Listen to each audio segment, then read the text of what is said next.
Subscribe करें और bell दबाएं ताकि कोई खबर रह न जाए।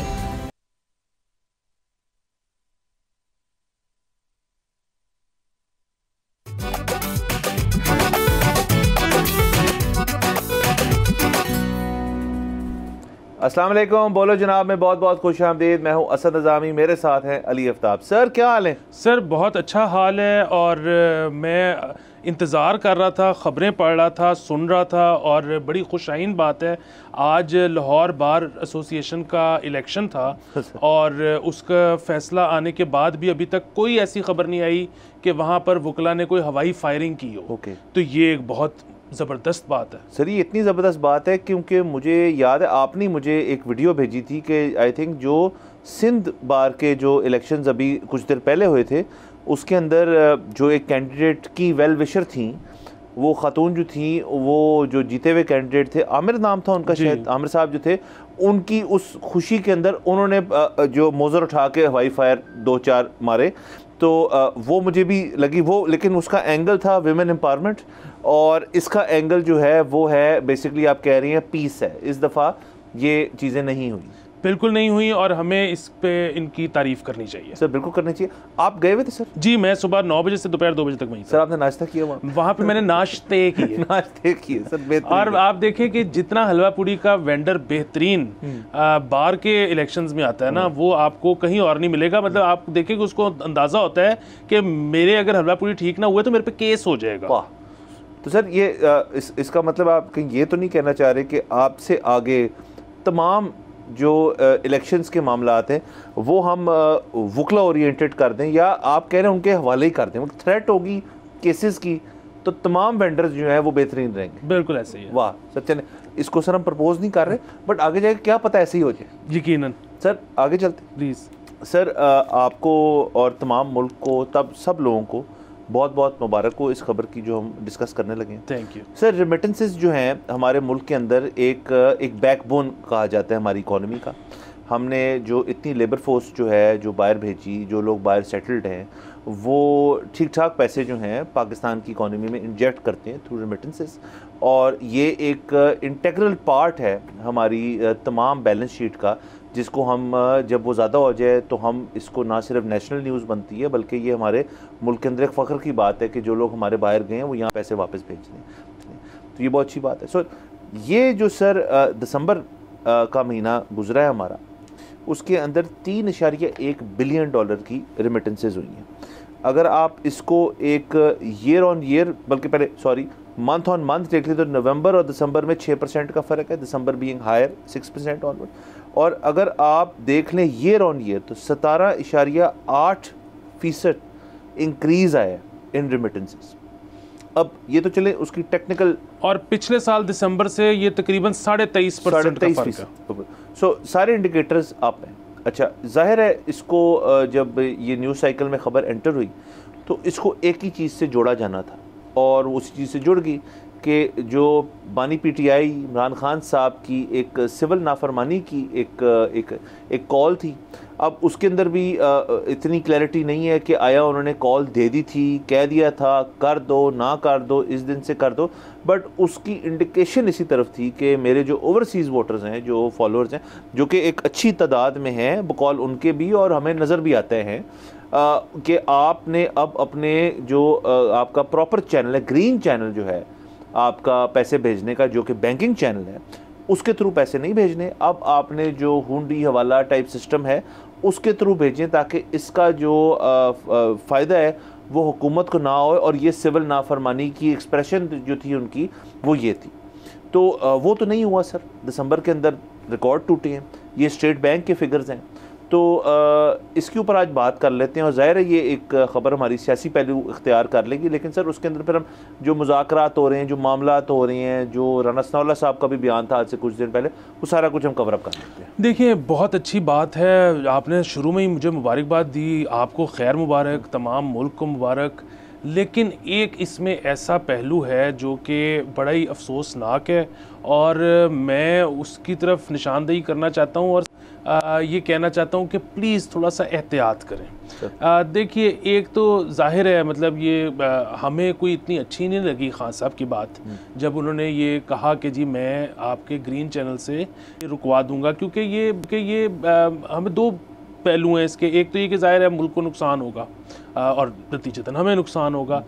दूसरी चीज़ ये भी है कि ये बहरहाल किसी को गैर कानूनी काम करने पे उकसाना है। तो मतलब खान साहब के साथ भले ही ज़्यादती क्यों ना हुई हो, मतलब या आपके साथ क्यों ना हुई हो या मेरे साथ क्यों ना हुई हो, हम किसी को ये मशवरा नहीं दे सकते कि आप ऐसा करें कि कोई गैर कानूनी कदम उठाएं। सर सॉरी आपकी कता कलामी माफ़, लेकिन अगर इसके अंदर हम गिनवाते जाएं कि इस किस्म की कितनी चीज़ें पीटीआई ने की हैं इन द पास्ट, तो एक ट्रेंड इस्टेब्लिश हो जाता है जिसके अंदर आप इसको चौथा रख लें शायद। सर साइफर हो गया, पेट्रोल बॉम्ब हो गया, अभी रिसेंटली जो MBS से मुतालिक जो हुआ, और इसको चौथा कर लें, तो एक ट्रेंड सा बन रहा है। जी जी। अच्छा, अब वो बात ये है कि ये नहीं करना चाहिए था, लेकिन अब जब जो मेरे जो रिक्वेस्ट है वो सिर्फ ये है कि जब ये नंबर अच्छे आ गए हैं तो इस पर बार बार मैं कई एंकर्स को भी देख रहा हूँ, कई एक्सपर्ट्स को भी देख रहा हूँ, ख़ास तौर पे यूट्यूबर्स जो हैं वो बहुत जो है ना कॉकी हो गए हैं और वो कह रहे हैं कि देखा आई ना रेमिटेंस, ख़त्म हो गई ना फिर सिविल नाफरमानी की तहरीक, फिर हमने ये कर दिखाया ना। अच्छा, ये मेरे ख्याल में ना किया जाए। देखें, उसकी वजह ये है कि जिनसे वो खान साहब अपील कर रहे हैं कि वो इस तरह से काम करें गैर कानूनी, वो भी हमारे भाई हैं, ठीक है, हमारे मुल्क के शहरी हैं। अच्छा, पोलराइजेशन बहुत ज़्यादा हो रही है, इस पोलराइजेशन को कम करने की ज़रूरत है, एक दूसरे से गले मिलने की ज़रूरत है, एक दूसरे को जो है ना वो फिस्ट दिखाने की ज़रूरत बिल्कुल नहीं है। अच्छा, जो आपके ये नंबर्स आए हैं ना, इस पे बहुत ज़्यादा खुश होने की बात इसलिए तो है कि रेमिटेंस बढ़ रही है। जहाँ तक सिविल नाफरमानी की बात है, पूरा दिसंबर इस कश्मकश में, जैसे आपने फरमाया, गुजरा कि ये सिविल नाफरमानी की तहरीक करनी है या नहीं करनी। मेरे ख्याल में आखिरी जो डेट आई थी वो 25 तारीख आई थी कि 25 तारीख वाले मुज़ाकरात अगर कामयाब हो गए तो हम इसको आगे कर देंगे, मतलब पीटीआई कहती थी हम उसको आगे कर देंगे, वरना 26 को हम इसको अनाउंस कर देंगे। अच्छा, बहुत ज़्यादा क्लैरिटी कि 26 को अनाउंस हुए या नहीं हुए नहीं है, लेकिन चलें हम अज्यूम कर लेते हैं कि हो गई। 26 तारीख से पहले तो अनाउंस ही नहीं थी हुई। सो आपके पास वहाँ पे जो पीटीआई के फॉलोअर्स हैं उनको पहली 25 तक तो ये इंस्ट्रक्शन ही नहीं गई थी। अच्छा, दूसरी चीज़ ये कि ये एक ऐसा काम है कि मतलब ऐसे नहीं है कि मैं अभी अंडे डब रोटी अपने इस करियाने की दुकान से लेता हूँ तो क्योंकि मेरे घर वालों की उससे लड़ाई हो गई है तो मैं अब अगली दुकान से ले लूँगा। ये जाहिर है, मतलब आपने जिस तरह से कहा हुंडी वगैरह, ये एक गैर कानूनी काम है। गैर कानूनी काम करते वक्त आपको मज़ीद ट्रस्ट की ज़रूरत होती है। मतलब देखिए, मैं एक वॉक इन बैंक चला गया हूँ पैसे भेजने के लिए, मुझे अंदाज़ा है कि यार ये बैंक का ब्रांड ये है या वो है, मेरे पैसे 3 दिन लेट सही, $2 का रेट कम सही पहुँच जाएंगे। कोई ऐसी बात नहीं है कि पैसे पहुँचेंगे नहीं। हुंडी हवाला तो मतलब एक शख्स मेरे घर आ गया, ना मैं उसको पहचानता हूँ ना वो मुझे पहचानते, एक बहुत बड़ा ट्रस्ट फैक्टर उसमें वो होता है। तो इस तरह की जो तहरीकें, उनके रिजल्ट जो हैं वो फौरी तौर पर उसी महीने आखिरी 4 दिन में नहीं आ सकते। सो अगेन देखिए, हुंडी हवाले की खुदा ना खास्ता इतनी ज़्यादा कामयाब हो जाए ये जो सिविल नाफरमानी की तहरीक है कि आपका कोई $1 बिलियन का फ़र्क पड़ जाए तो मुल्क को इतना शदीद नुकसान है। दूसरा ये कि चलें इतना फ़र्क नहीं भी पड़ता, कुछ मिलियंस का फ़र्क पड़ता है या कोई 100,000 का भी फ़र्क पड़ता है, तो एक नुकसान तो है। नंबर 2, ये बात यहाँ पे नहीं रुकेगी, कल को किसी और की जब हुकूमत होगी तो हो सकता है खान साहब की हुकूमत हो तो ये जो पीडीएम है ये अनाउंस कर दे कि जी जो हमारे फॉलोअर्स हैं वो ना ऐसे भेजें। ये एक नई रिवायत डाल जाएगी, हमें इससे बचने की ज़रूरत है। तो इसलिए हमें अगेन एक जो मुज़ाकरात चल रहे हैं वो अपनी जगह, वो तो हम दुआ ही कर सकते हैं कि खान साहब को भी दीगर हुक्मरानों को भी अल्लाह कोई होश के नाखुन दे और ये कोई एल्डरली, ये एक मैच्योर लोगों की तरह आपस में बैठ के कोई हल निकालें।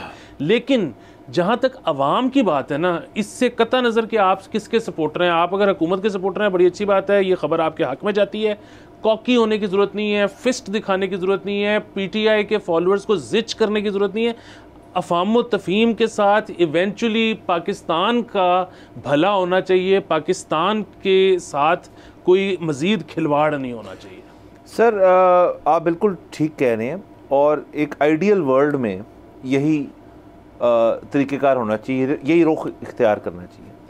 आपने 2-4 जो लफ्ज़ सर कहे उसमें से एक था मैच्योर, तो हम मैच्योरिटी की एक्सपेक्टेशन जो है अनफॉर्चुनेटली पीटीआई से तो नहीं रख सकते, फॉलोअर से भी और लीडरान से भी।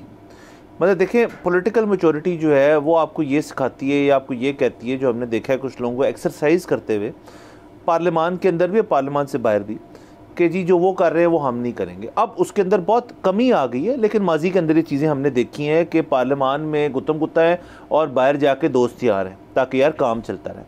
पीटीआई ने आके इफेक्टिवली इस चीज़ को थोड़ा सा कम किया। उसके साथ साथ सर अब देखें, मैंने जो चीज़ें आपको गिनवाई, जब आप बता रहे थे कि जो साइफ़र था, जो MBS वाली चीज़ थी, जो ये है, जो पेट्रोल बॉम्ब था, ये सारी की सारी चीज़ें जो हैं ये मुल्क को वीकन करने की एक कॉन्शियस एफर्ट है। देखिए, मुल्क के अंदर एक हुकूमत इस्टेब्लिश्ड है, एक हुकूमत बैठी हुई है और वो काम कर रही है। और अभी तक जो हमारी ये वाली हुकूमत है नून लीग की, और जो मतलब Peoples Party and everybody combined जो इत्तेहादी हुकूमत है, उसके अंदर से हमें काफ़ी चीज़ें जो हैं वो अच्छी भी देखने को मिली हैं, जो कि चीज़ें बेहतरी की तरफ जा रही हैं। अब उसकी डिरेलमेंट जो है उसको करने के लिए सिविल नाफरमानी की कॉल, जो कि बाय द वे पीटीआई की पहली नहीं दूसरी कॉल है। पीटीआई ने पहले भी सिविल नाफरमानी की एक दफ़ा कॉल दी थी, इस दफ़ा वो भी नाकाम हुई थी, और ये हमारे सामने है कि ये भी नाकाम हुई है। तो सर आप बेसिकली एक तो ऑडियंस असेस कर लें कि यहाँ पे सिविल नाफरमानी हो सकती है नहीं हो सकती। वो इंटरनेशनल ऑडियंस तो शायद हो सकती है, लेकिन इसके मुताबिक तो वो भी नहीं हो रही। और दूसरा, जो यहाँ पे डोमेस्टिकली कहेंगे जी कि बिल ना दें, ये ना करें, वो ना करें, तो यहाँ तो ऐसी चीज़ हो नहीं सकती। एक तो ये चीज़ समझने की ज़रूरत है, सबसे पहले थोड़ी होश करने की ज़रूरत है उसके अंदर। दूसरा सर, अगर तो पीटीआई के अंदर ये ब्रांड ऑफ सियासत जो है ये मकबूल है कि जी हमने किसी भी सर्कमस्टांस के अंदर हमने जो करंट गवर्नमेंट है उसको डिरेल करना है, उसको नुकसान पहुंचाना है, और फिर खैर से अगर हम आ जाते हैं तो उसके ऊपर समेटा लगाएंगे, तो हमारी जो फॉल्ट लाइंस है सर इकोनॉमिकली वो बड़ी वीक हैं। हमें सर एक ट्रांच अवे है कि हमारे यहाँ पे सारा कुछ बैठ जाए, ऐसे ही है। तो अगर एक ट्रांच नहीं आएगी तो ये मसले हो जाएंगे। फॉल्ट लाइंस एक्सप्लेन कर रहा हूँ। तो अगर इस किस्म की चीज़ें अगर हो जाएंगी, फ़र्ज़ करें ये सक्सेसफुली हो जाती है और हुकूमत बैठ जाती है, और बाद में ये कहते हैं देखें जी ये कितने वीक हो गए हैं, देखें जी ये हो गया, हम ज़्यादा पॉपुलर हैं, चलें जी आप आ जाएँ, फ़र्ज़ करें ऐसे होता है हाइपोथेटिकली। तो मुझे डर इस चीज़ का सर कि जब आप आके बैठेंगे तो तब क्या कुछ रहेगा समेटने को, या सब कुछ जो है वो दफन हो चुका होगा तब तक? देखिए, आपकी बात इस लिहाज से बिल्कुल ठीक है। 2018 में भी तो ऐसे ही हुआ था ना, मतलब हम बहुत में थे, पीटीआई आ गई, उसके बाद क्या कोई बेहतरी आई? नहीं आई। जब एक दफ़ा हालात बुरे हो जाते हैं तो फिर ये पॉलिटिकल पार्टीज़ हमारे जो हैं इनमें से किसी के भी बस की बात नहीं है कि वो बुरे हालात से आपको निकाल सके। वो मसला नहीं है। मसला सिर्फ इतना है कि अगेन मैं रिक्वेस्ट ये करूँगा कि बार बार इस तरह मत कहें प्लीज़ कि जी नाकाम हो गई सिविल नाफरमानी। उसकी वजह यह है कि बार बार इस तरह से बात करें, मनाएं कि जी हम चाहते ही नहीं कि कभी कामयाब हो, हम चाहते ही नहीं कि कभी अमल में आए। हमारे भाई हैं जो बाहर रहते हैं, जो यहाँ पैसे भेजते हैं, क्योंकि देखिए टोटल आज 15 दिन हुए हैं इस कॉल को, और जो पिछले महीने बार बार फिगर्स कोट हो रहे हैं, उस महीने के 15 में से सिर्फ 5 दिन थे, 25 दिन तक ये कॉल नहीं हुई थी। सो खुदा ना खास्ता इसकी को मतलब मुझे ये लगता है कि ऐसा ना हो कि हम उन लोगों को, अगर उन्होंने अभी नहीं भी सोचा इसको कामयाब करने का, हम ये कह के ऑफेंड कर दें और उसके नतीजे में वो पैसे भेजना बंद कर दें या किसी और तरीके से पैसे भेजना शुरू कर दें। सो अगेन खान साहब ने तो जो कहना था कह दिया, करना था कर दिया। कहीं हम ना जिम्मेदार बन जाएं इसकी कामयाबी के, ठीक है? तो इसलिए हमें बहुत नॉन पार्टिजन होके और बहुत ही गुंजाइश पैदा करके सबके साथ बात करनी चाहिए, इस इशू को लेकर चलना चाहिए। और हमारी वजह से, और बाय हम मैं कहता हूँ हमारी पूरी कम्युनिटी जो एंकर्स की है, एनालिस्ट्स की है, चाहे उनकी हमदर्दी जिस भी पार्टी के साथ हो, इस वक्त ये मौका नहीं है कि हम किसी एक पार्टी के लोगों को अपने आप से मुतनफ़र कर दें। सर देखें, अगर तो ये बात हो जाए, और मैं तो आपसे ज़्यादा ये मेरी प्ली है। एक और आखिरी बात, जो मेजोरिटी वाली आप बात करते हैं, शायद मेजोरिटी का ज़्यादा ओनस है भी हुकूमत के ऊपर, ऑपोजिशन के ऊपर इतना नहीं है। उसकी दो वजूहात हैं, एक तो वो ऑपोजिशन है, वो कुछ भी करेगी, दूसरा मतलब अगेन वैसे नहीं करना चाहिए। मैं सो होलिस्टिक कर रहा था कि माजी देख के उनका, माजी में भी आप ये देखें ना कि यही जो नून लीग थी, इन्होंने सुप्रीम कोर्ट के अंदर घुस के वट्टे मारे हुए हैं। ठीक है, बात फिर वही है, ये जो पीटीआई है ये उतनी यंग है जितनी उस वक्त नून लीग यंग थी।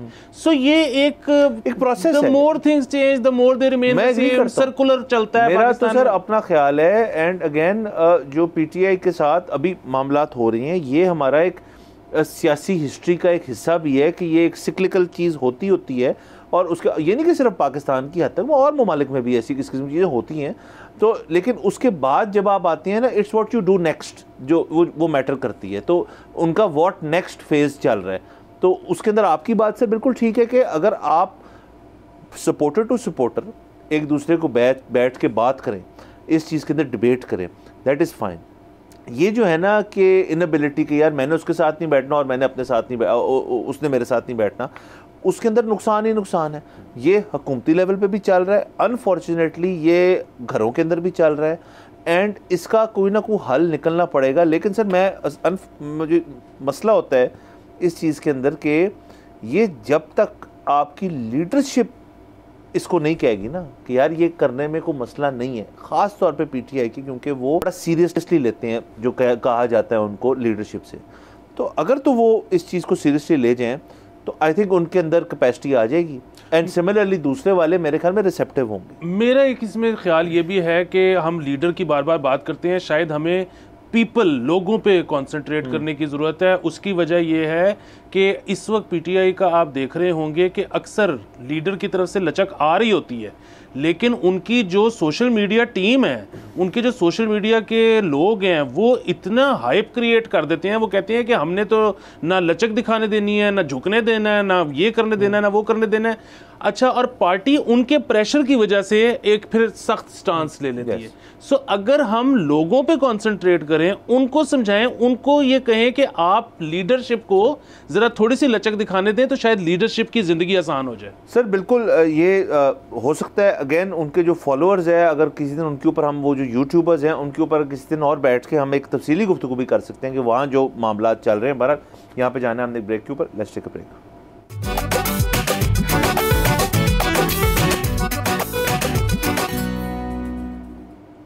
Welcome back from the break. आप देख रहे हैं बोलो जनाब।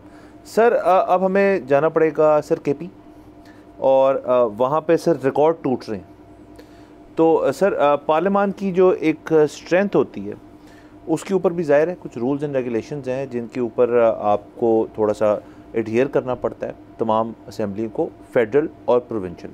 तो ये जो 18वीं तरमीम है उसका आर्टिकल 130(6) जो है वो ये कहता है कि टोटल जो स्ट्रेंथ है एक पार्लियामेंट की, वो फेडरल हो या प्रोविंशियल हो, उसका 11% जो है वो डिस्ट्रीब्यूट हो सकता है in terms of ministers, advisers and जो आपके स्पेशल असिस्टेंट्स होते हैं। तो सर केपी की इस वक्त जो बनावट है वो हम डिस्कस कर लेते हैं। एक तो उन्होंने अब टोटल स्ट्रेंथ इंक्रीज़ करके 12 स्पेशल असिस्टेंट है सर, 5 एडवाइज़र हैं और 15 मिनिस्टर्स हैं, जो कि 11 से 11% जो 18वीं तरमीम कहती है उससे बढ़ के 23% हो गए। अब इसमें मसला क्या है? मसला ये है कि सर जो आपके ये स्पेशल एडवाइज़र्स होते हैं या एडवाइज़र्स होते हैं, स्पेशल असिस्टेंट होते हैं, इन सब की एक जो एवरेज केपी असेंबली की हद तक उनकी जो रिन्यूमरेशन होती है वो हम देखें तो उनकी सैलरी होती है लगभग 2,20,000 रुपये, और 2 लाख रुपये हाउस रेंट, 4,20,000 रुपये होगी, जो कि ज़ाहिर है एक वैल्यू अगर आप उसको कंपाउंड कर दें बहुत ज़्यादा बन जाती है। तो इसके साथ साथ सर अगर हम पंजाब में देखें तो उनके 371 असेंबली मेंबर्स हैं, और उसके अंदर मरीम नवाज़ साहिबा को मिला के 16 मिनिस्टर, 3 स्पेशल असिस्टेंट और टोटल 21 मेंबर बन गए। इस तरह से सिंध के अंदर 168 असेंबली मेंबर्स हैं, उसके अंदर 18 मिनिस्टर हैं, 5 एडवाइज़र हैं, 10 स्पेशल असिस्टेंट, टोटल 34 बन गए। बलूचिस्तान के अंदर सिर्फ 65 असेंबली मेंबर्स हैं, जिसके अंदर सरफराज बुख्ती के साथ साथ 13 मिनिस्टर, 4 एडवाइज़र्स, टोटल 18 मेंबर बन गए। और केपी के 145 मेंबर्स जो हैं उसके अंदर आप अगर ये डाल लें सारा फिगर जो है तो ये ऊपर चला जाता है ऑफ द 11% कैप। मैं याद करता हूँ कि ये सारा कुछ जो है ये अप्लाई करता है फेडरल कैबिनेट को भी और प्रोविंशियल कैबिनेट्स को भी। तो इसके अंदर ये जो इंक्रीज़ है ये ज़ाहिर है नेशनल एक्सचेकर के ऊपर एक बोझ है, और गंदापुर साहब की लीडरशिप के अंदर जो है ये जो एडिशनल चार्जेस सबको दिए गए हैं, मतलब ये लोग असेंबली का हिस्सा हैं, मतलब एज मेंबर्स और MPs, बट उनको ये चार्जेस जो हैं ये दिए गए हैं, तो उसका ओवरऑल साइज़ जो है वो बढ़ गया। अच्छा देखें, बात ये है कि बिल्कुल ठीक है, एक तो जो उनकी सैलरी है, दूसरा ये है कि इनका स्टेटस जो है वो मिनिस्टर वाला होता है जी, तो जाहिर है फिर बाकी जो लवाजमात हैं वो भी मिलते हैं, तो एक्सचेकर के ऊपर बोझ तो वो है ही है।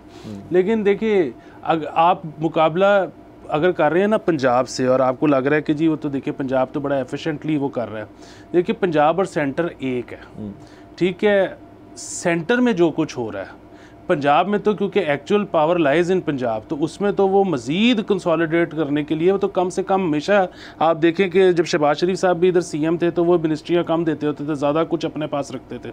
अच्छा अब सेंटर में अगेन ऐसे PMs की भरमार है, और मज़ीद आपको पता है कि कैबिनेट बड़ी होने लगी है। थोड़े दिन पहले खबर आई थी कि वो वर्ल्ड बैंक वाले तौकीर शाह साहब भी वापस आ रहे हैं, वो भी ऐसे PM बनेंगे। फिर उसके अलावा यहाँ पे वो दानियाल साहब और काफ़ी सारों को सोचा जा रहा है कि कुछ ना कुछ देने का। सो बात यही है कि हम बार बार बात करते हैं कि जी वो मतलब सिविल नाफरमानी की हमने पिछली ब्रेक पे बात की, और आप और मैं दोनों उसके ख़िलाफ़ हैं, और हम रिक्वेस्ट करते हैं PTI को कि प्लीज़ ऐसे ना करें। लेकिन साथ में आप ये देखें कि हुकूमतें जो कुछ कर रही हैं, मतलब IMF ने 7 मिनिस्ट्रियों का लिख के दे दिया कि इनका काम कोई नहीं है, इनको ख़त्म कर दें और काम दूसरे कर सकते हैं। अच्छा जब भी आप देखें औरंगज़ेब साहब कभी कभी TV पे आते हैं, जब TV पे आते हैं वो ये कहते हैं कि हाँ हम मिनिस्ट्रियाँ कम कर रहे हैं, लेकिन भाई व्हाट इज़ द डिले, मतलब चलो ठीक है बहुत नेक नियति से वो कोशिश भी कर रहे होंगे, लेकिन एवरी पासिंग डे वो हमारी जेब पे एक बोझ है। देखिए कल हम सेलिब्रेट कर रहे थे पेरिस की फ़्लाइट, जी बड़ी अच्छी बात है, हमें रूट मिल गया, अब हमें वो बेचने में आसानी होनी चाहिए असूलन PIA को, हमने बड़ी अच्छी बात है अर्नेस्ट एंड यंग को भी हायर कर लिया। बुनियादी बात फिर वही है, आप 2022 के हमने यहाँ पे फिगर रखे थे, और उसके बाद से जो नुकसान है वो बढ़ता चला जा रहा है कि हर फ्लाइट जो PIA की ऑपरेट होती है उसका हमें कितना डॉलर्स में नुकसान होता है। सो अगेन मतलब आप इसको बेचने के लिए चला के रखना ज़रूरी है, ये कौन कहता है, मुझे आज तक समझ नहीं आई। सो फिर अच्छा पंजाब की अगर आप हद तक बात करें, पंजाब ने 5 DCs को अभी डबल सैलरी नहीं दी। सर बिल्कुल सर, वो प्लीज़ आप पढ़ दें, वो भी खबर कर लेते। इस पर सर मेरा एक पॉइंट मजीद सर के देखें, ये सारी तो देखें ना एक फैक्ट्स एंड फिगर्स आ गए। अब ये 18वीं तरमीम की एक खिलाफ वर्जी हो गई, ओके। अब मैं जानना चाहता हूँ कि यहाँ पे तो देखें ना हम बड़े लीगल हो जाते हैं। अब ये चीज़ आज के दिन हुई है, कल के दिन हुई है, ये बात पता चली है, तो अब वो अथॉरिटी कौन सी है जो कि जाके गंदापुर साहब से बात करेगी जी कि यार आपने ये गलत कर दिए, इनको वापस ले लें। मेरे तो ख्याल में वो कहते हैं अच्छा जी हम 11 से 23 पे चलेंगे, ओ सॉरी चले हम वापस कर लेते हैं। ऐसा तो शायद ना होए। सो KP के अंदर मुझे सर लग रहा है, अगेन ये बिल्कुल मेरी पर्सनल फीलिंग है कि कई फेडरल गवर्नमेंट जो है उनको लगता है कि यार हमसे जो बात करेंगे वो एक ब्रॉडर सियासी नुक्ते के ऊपर उसको ले जाएगी, जी हम तो PTI के हैं, आप तो नून लीग के हैं, तो हम तो आपस में ना देखें बात नहीं कर सकते। लेकिन उसके साथ साथ हमने ये भी देखा है कि एज चीफ मिनिस्टर गंदापुर साहब has to liaison with the federal government. तो इस नुक्ते का हल जो है वो क्या निकलेगा, क्योंकि एंड ऑफ द डे तो आपकी मेरी और जो KP के लोग हैं ख़ास तौर पे उनकी जेब से ही कुछ जा रहा है ना कि स्पेशल असिस्टेंट रखे हुए, किस चीज़ के स्पेशल असिस्टेंट रखे हुए, या तो कोई परफॉर्मेंस इस किस्म की हो कि उनको ज़्यादा लोग चाहिए उस चीज़ के लिए, या फिर जो 18वीं तरमीम का ये वाली शिक है आर्टिकल 130(6) उसके अंदर तब्दीली ला दें कि जी अब हमें तकरीबन 30% जो है ऑफ द पार्लियामेंट के साइज़ लोग चाहिए काम चलाने के लिए, चेंज कर दें ना। मतलब ये हुआ, मैं सवाल ये सर कि पीछे जाते ये हुआ कैसे, अगर तो हो गया अब क्या करना ये हमें नहीं पता। देखिए जमहूरियत है, होना तो ये चाहिए कि KP में जो अवाम है जिन्होंने वोट दिया था PTI को, वो पूछें कि जी आपने ये ज़्यादा क्यों रखे हैं और इसको वापस कम किया जाए। जहाँ तक बात है ना कि फेडरल क्वेश्चन करे KP को, वो नहीं हो सकता, और उसकी बड़ी वजूहात है। एक तो जिस तरह से आपने कहा कि जी वो तो उनका तो आपस में बड़ी लड़ाई है कि जी आप PTI PML हैं, दूसरा एक और भी है, फेडरल कहेगी कि जी आपने जो है वो खिलाफ वर्जी कर दी 18वीं तरमीम की, वो आगे से कहेंगे कि अच्छा जी वो 18वीं तरमीम के मुताबिक जो NFC हमारा अवार्ड बनता है, आपने हमारे पैसे ही इतने अरब नहीं दिए हुए, तो दे दे तो हम ठीक कर देते। तो वो ये एक डेडलॉक है, एक डेडलॉक है। और अनफॉर्चुनेटली ये तो एक आर्टिकल की बात कर रहे हैं हम, ऐसे सैकड़ों होंगे जिसकी केपी कहेगा चलो यार ये अच्छा नया ट्रेंड है कि यार हम खिलाफ वर्जी करते रहते हैं और देखी जाएगी क्या होगा। तो अनफॉर्चुनेट। आपने जो सर खबर जिक्र किया डीसीज का सर, तो 5 डीसीज जो हैं सर डिप्टी कमिश्नर्स को सर 2 सैलरीज इजाफी बोनस दिए गए हैं। मैं बताता हूँ कहाँ कहाँ से हैं वो, जो उनकी लोकेशन है वो ज़्यादा रेलेवेंट है, उसके ऊपर हम बात कर लेते हैं सर। भावल नगर, लिया, पाकपतन, मियाँ वाली और मरी। तो इन सारों में से सर आप अगर देखेंगे तो ऑड वन आउट जो है वो मरी है, क्योंकि मरी तो आपको पता है वो फेवरेट है मियां नवाज शरीफ साहब का। बाकी सारे जो हैं सर ये एरियाज़ जो हैं ये बड़े पीटीआई सेंट्रिक जगहें हैं। पाकपतन ख़ास तौर पे, मियाँ वाली ख़ास तौर पे, लिया भी डेफिनेटली और भावल नगर भी है उस तरह से। तो अब 2 सैलरीज बोनस दी गई, ये दोनों लिंक्ड ही हैं कि इसका भी बर्डन जो है आप अच्छी कारकर्दगी। अच्छा मैं ढूंढता रहा सर, जब ये खबर हमने पहली दफ़ा पढ़ी उसके बाद हमारी रिसर्च टीम ने भी और बाकी कि कारकर्दगी जो है उसकी कोई ब्रेक डाउन है कि जी भावल नगर या लिया वाले जो हैं या मरी वाले जो हैं डीसी साहब, उन्होंने एग्जैक्टली क्या वो चीज़ें हैं जो की हैं और क्या उनके कोई परफॉर्मेंस इंडिकेटर थे जिनसे ओवर एंड अबव उन्होंने काम किया है। और यकीनन किया होगा, मैं ये nothing to take away from them, उन्होंने यकीनन बहुत अच्छा काम किया होगा, लेकिन वो क्या है हमें एक तो बता दें ताकि हम भी पढ़ लें और फिर हम भी खुश हों कि यार ये अच्छा है कि, और बाकी डीसीज़ को भी हम अकाउंटेबल रखें। मतलब लाहौर के हो गए जिनको शायद ये बोनस नहीं मिला कि भाई आपने क्यों नहीं ऐसे किया, तो एक तो ये बता दें हमें।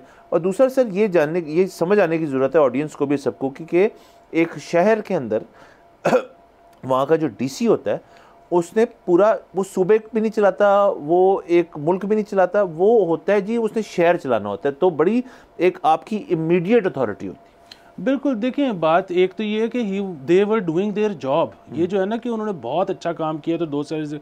तो फिर एक मिसाल ऐसी भी दें कि किसी ने अच्छा ना काम किया हो तो आपने उसकी सैलरी काट ली हो, ऐसा कभी हुआ है? नहीं हुआ। सो बुनियादी बात है कि डीसी जो हैं अगेन मेरे ख्याल में तो best job in the world है। उसकी सिर्फ एक वजह है, ये नहीं कि काम आसान है, काम बहुत मुश्किल है, लेकिन आप क्रिटिसिज्म हमेशा देखते हैं सीएम पे होगा, मिनिस्टर पे होगा, मेयर पे होगा, कभी डीसी पे मैंने आज तक देखा नहीं कि टेलीविज़न पे बैठ के कोई क्रिटिसिज्म कर रहे हो, कोई लोग कहीं बुरा भला उनको कह रहे हो, सो कोई एहतजाज हो रही हो। सो डीसीज जो है ना उनकी जॉब इस लिहाज से बड़ी अच्छी है कि अथॉरिटी भी है और साथ जो है ना कोई बहुत ज़्यादा क्रिटिसिज्म भी नहीं फेस करना पड़ता। सर आपका इस पे अगर पॉइंट है तो हम उसको ब्रेक के बाद डिस्कस कर लेते हैं। यहाँ पे जाना है हमने एक ब्रेक के ऊपर, लेट्स टेक अ ब्रेक।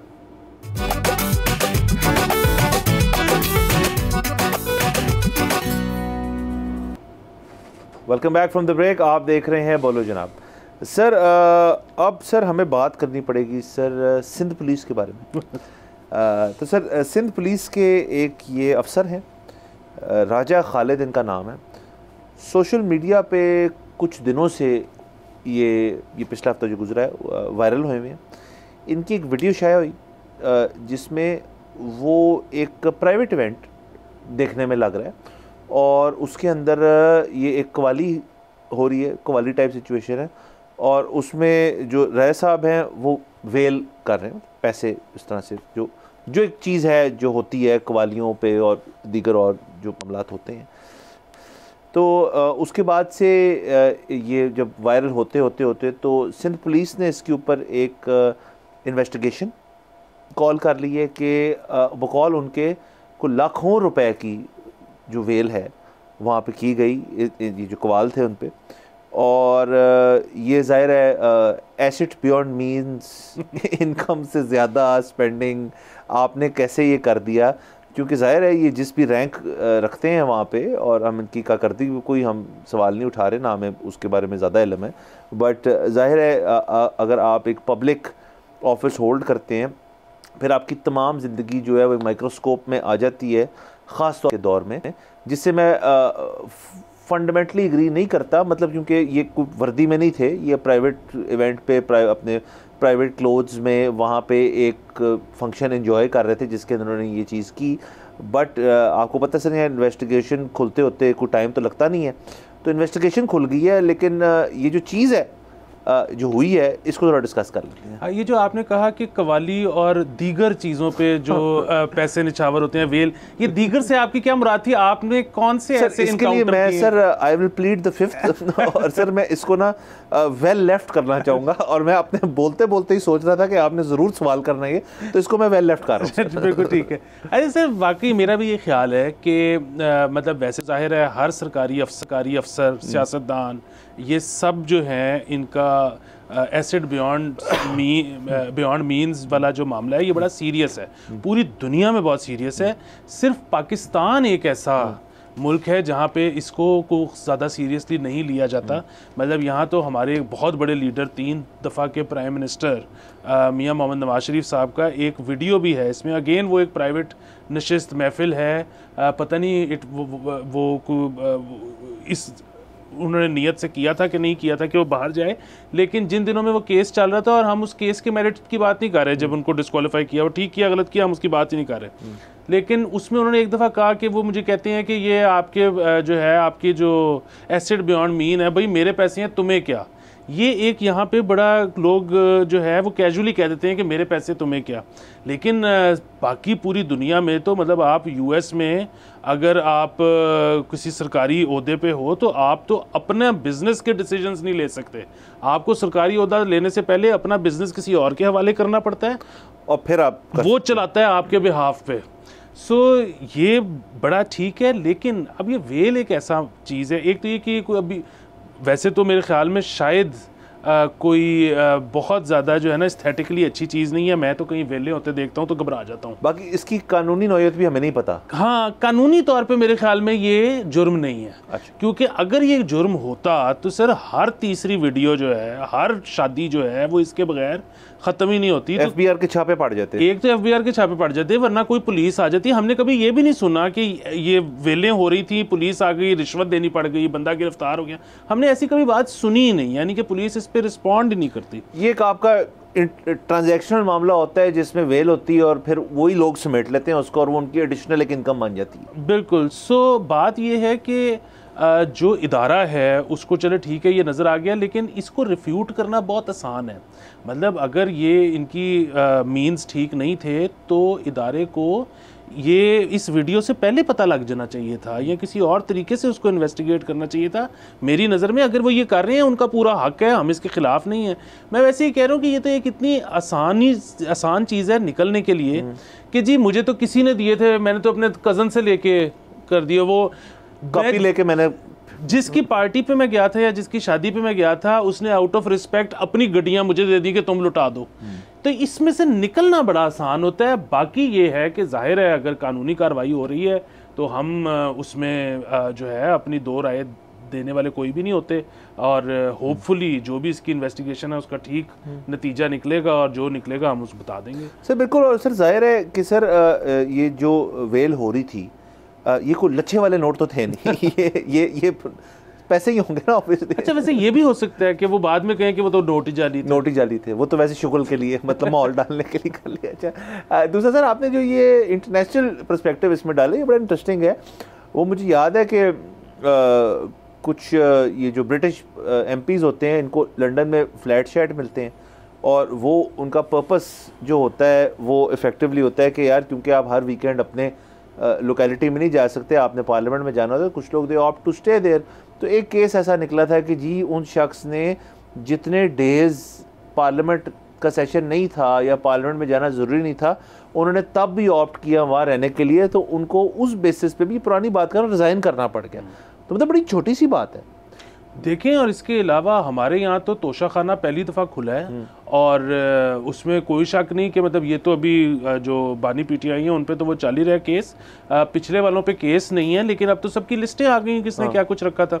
अच्छा, बाकी दुनिया में तो कई लोग इस पर रिज़ाइन कर गए हैं, कई लोगों पर इस पर कार्रवाई हो चुकी है तारीखी तौर पर किसी से तोहफ़ा लेने पे। मतलब अगर आप देखें कई जगह होता है कि अगर आप जैसे आपका मिडल ईस्ट में किसी जाए तो उनका एक कल्चर इस किस्म का है कि वो तहफ़ जो है बढ़ते हैं लोगों में, लेकिन उनका प्रोटोकॉल फिर ये होता होगा यार कि आप नेशनल जो उसमें जो यहाँ पे भी है कि आप वहाँ ही दे सकते हैं, मतलब अपने पास नहीं रख सकते क्योंकि ये बाद में आपके ऊपर case, and they prefer to do that. तो देखिए सर फ़र्क ये है कि यहाँ पे एक जैसे हम कई दफ़ा बात करते हैं, एक mentality when you come into power बड़ी मुख्तलिफ है वहाँ से। वहाँ पे एक नज़रिया होता है कि यार मुझे एक लोकेलिटी से मेरे जो वोटर्स हैं उन्होंने मुझे बिठाया है पार्लियामेंट में कि मैं उनका ख्याल रखूँ। यहाँ पे अनफॉर्चुनेटली मेजॉरिटी का है कि यार मैं लेकर आया हूँ वोट, ये मेरे वोट हैं, ये मेरे ही हैं, ये मेरा हक़ है, और अब मैंने जाके कुछ अपनी ज़ाती ज़िंदगी के अंदर, मैं ये कुछ जनरलाइज नहीं कर रहा बट अमूमन इस तरह की चीज़ें क्योंकि हमने देखी बहुत हैं तो ऐसे होता है। तो जब तक इसके अंदर चेंज नहीं आएगा इस मेंटालिटी में, तब तक कोई फ़र्क नहीं पड़ना ऐसी चीज़ों में। इन्वेस्टिगेशन की हद तक मेरा अपना सर ख्याल है कि आप पब्लिक ऑफिस होल्डर हों भी तो आपका राइट टू प्राइवेट लाइफ जो है वो ख़त्म नहीं होता। तो अगर तो ये इस चीज़ का बयान दे देते हैं कि जी के वो मेरे जैसे आपने किसी कज़न ने पकड़ाई थी और ये किया था, that should be the end of it. दूसरा सर यहाँ दूसरा बहुत बड़ा मसला होता है कि जो ये चीज़ करवा रहे हैं इन्वेस्टिगेशन, ये पहले ही अगर फ़र्ज़ करें, मैं कह नहीं रही हैं बट नापसंद हो अपने डिपार्टमेंट में, कोई पुलिस के अंदर कोई मसला हो, तो इस किस्म की वीडियोस जो हैं, क्योंकि सोशल मीडिया का दौर है, ये बड़े टूल्स और अपॉर्चुनिटीज़ बन जाती हैं कि आपके और जो इर्द गिर्द कॉलीग्स वगैरह हैं जो हैं, जो चाहते नहीं कि आप तरक्की मज़ीद करें या जो तरक्की कर रहे हैं उसके ऊपर कोई रुकावट डालें, तो उसको कर लेते हैं इसके अंदर। जी, उसके अलावा ये जो वीडियो कल्चर की आपने बात की है ना, ये वाकई इसमें देखने की ज़रूरत है, कोई कानून साजी की ज़रूरत है, क्योंकि इसके अलावा आपने देखा होगा कई ख़वातीन को, कई मर्दों को पीनलाइज़ किया गया टिकटॉक बनाने पे, जिसमें ना वो कोई गैर अखलाकी ऐसा हरकत कर रहे थे, ना कोई पैसे लुटा रहे थे, शायद कोई गाना पीछे चल रहा था। अच्छा, एक केस तो मैं ऐसा भी जानता हूँ जिसमें पुलिस एकेडमी में कुछ ख़वातीन जो कि पहचानी भी नहीं जा रही कि ना ये पुलिस एकेडमी है, ना वो ख़वातीन अभी इंडक्ट हुई थी पुलिस में, अभी उनकी ट्रेनिंग चल रही थी, किसी ने होना था किसी ने नहीं होना था, उनकी कोई एक टिकटॉक आ गई जिसमें बैकग्राउंड में गाना चल रहा है, इतना बड़ा इशू बन गया। सो अगेन जिस तरह से आप कह रहे हैं ना कि मतलब आफ्टर ड्यूटी ऑफ ड्यूटी मतलब कोई पैसों का एक्सचेंज नहीं हो रहा, कोई गैर अखलाकी हरकत नहीं हो रही, कोई एक वीडियो आ जाती है तो उस पर पेनलाइज करना जो है ना वो ज़्यादती है। हाँ सर, बिल्कुल सर, और ये एक लिहाज से ज़्यादती भी है। लेकिन जिस दौर में हम आ गए ना, अब पैरामीटर्स रीअसेस करने पड़ेंगे कि भाई पब्लिक प्राइवेट के अंदर जो एक लाइन है वो किधर फॉल करती है, कि आप पब्लिक लाइफ में क्या कर सकते हैं, जो पब्लिक आपका सर्विस है सॉरी उसके अंदर क्या कर सकते हैं, और जो आपकी प्राइवेट लाइफ है उसके अंदर आप क्या कर सकते हैं। और अगर ये चीज़ें कहीं जाके मर्ज कर जाएँ तो इसमें क्लैरिटी नहीं है सर। असल में ये सर नो मैन्स लैंड है थोड़ा सा, जिसके अंदर अमेरिका में पुलिस वाले हमने देखे हैं गाना गा रहे हैं टिकटॉक पे, इंडिया में देखे हैं, यहाँ पे अगर कोई गाने या डांस से एसोसिएट हो जाए तो क्या, तो इसमें क्या मतलब। बस सर ये मामलात हैं। बहरहाल वक्त आज का ख़त्म हो जाता है, कल आपसे इंशाल्लाह फिर मुलाकात होगी। खुदाफिज।